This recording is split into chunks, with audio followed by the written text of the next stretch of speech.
बसपा सांसद ने क्यों कहा भाजपा ने कर दिया पूरा सिस्टम खोखला। 22,000 करोड़ का लोन और चुकाया 6.5 करोड़। दोस्तों सोचिए, 22,000 करोड़ रुपए का कर्ज और चुकाना पड़ा सिर्फ 6.5 करोड़, यानी 100 रुपए के कर्ज में सिर्फ 3 पैसे वापस, बाकी 99 रुपए 97 पैसे माफ। ये कोई जादू नहीं, ये मोदी सरकार के दिवालिया कानून का सच है। बड़े उद्योगपति सुभाष चंद्रा को मिली ये राहत, और आम आदमी का पैसा, बैंकों का पैसा, आपके टैक्स का पैसा सब हवा में।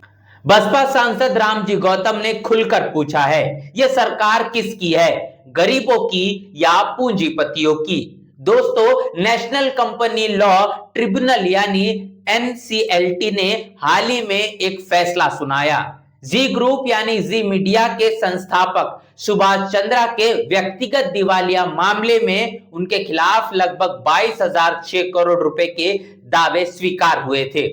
ट्रिब्यूनल ने मंजूरी दे दी कि वे सिर्फ 6.5 करोड़ रुपया चुकाकर मुक्त हो जाएंगे। इसमें से 25 लाख रुपए तो प्रोसेसिंग फी में ही चले जाएंगे, यानी लेनदारों को कुल बकाए का महज 0.03% मिलेगा। 99.97% का हेयर कट। साफ भाषा में 100 रुपए का कर्ज था तो 3 पैसे वापस, बाकी माफ। अब सवाल बनता है, ये पैसा किसका है? ये सिर्फ नंबर नहीं है, ये पैसा HDFC bank, Canara bank, RBL bank, Indus bank, LIC, housing finance जैसे संस्थानों का है। इन बैंकों में आपका हमारा पैसा जमा है, आपकी सेविंग्स, आपकी एफडी, आपकी पेंशन। जब बड़े उद्योगपति इतने आसानी से कर्ज माफ करवा लेते हैं तो नुकसान किसका होता है? आम जमाकर्ता का, आम करदाता का। सरकार दावा करती है कि आईबीसी कानून बैंकों की रक्षा करेगा। हकीकत में यह कानून बड़े डिफॉल्टरों के लिए आसान निकास बन गया है। बसपा सांसद रामजी गौतम ने कहा है कि देश के टैक्स का पैसा जो शिक्षा, हेल्थ, रोजगार, सुरक्षा पर खर्च होना चाहिए, वो अपने उद्योगपति दोस्तों की तिजोरी में डाला जा रहा है। पूरा सिस्टम देश को खोखला कर रहा है। सरकारी स्कूलों की बिल्डिंग जर्जर हो गई है, गरीब बच्चों का वजीफा खत्म किया जा रहा है, गरीबों की थाली की रोटी छीनकर अमीरों को खिलाई जा रही है। यह सिर्फ राजनीतिक बयान नहीं, 22,000 करोड़ पर 6.5 करोड़ की अदायगी ये आम आदमी के पैसे की लूट का प्रमाण है।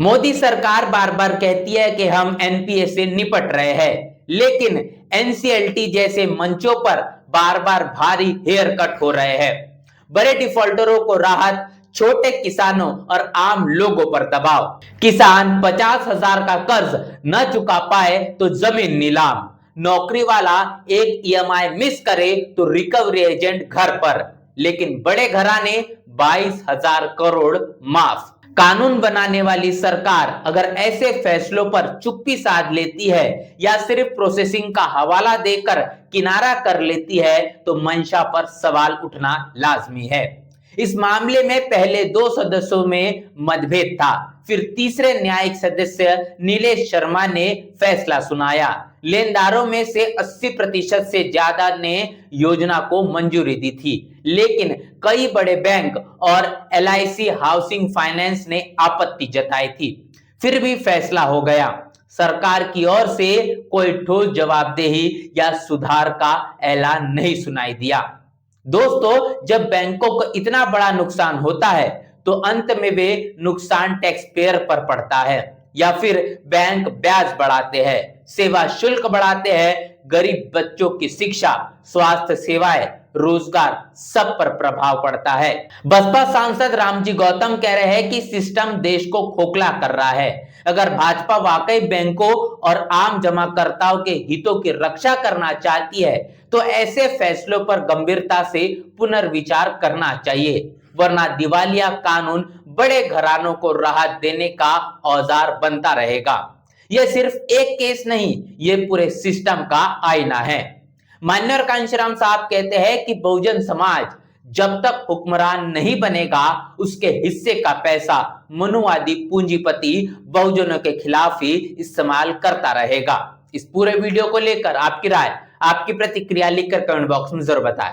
बने नेशनल चौपाल के साथ मिलते रहे वीडियो में, तब तक के लिए जय भीम, जय भारत। बहुजन समाज की हर खबर पाने के लिए चैनल को सब्सक्राइब करें, लाइक करें, शेयर करें। नेशनल चौपाल को बचाने के लिए ज्वाइन बटन क्लिक करके चैनल की सदस्यता लें और चैनल को आर्थिक मदद करें।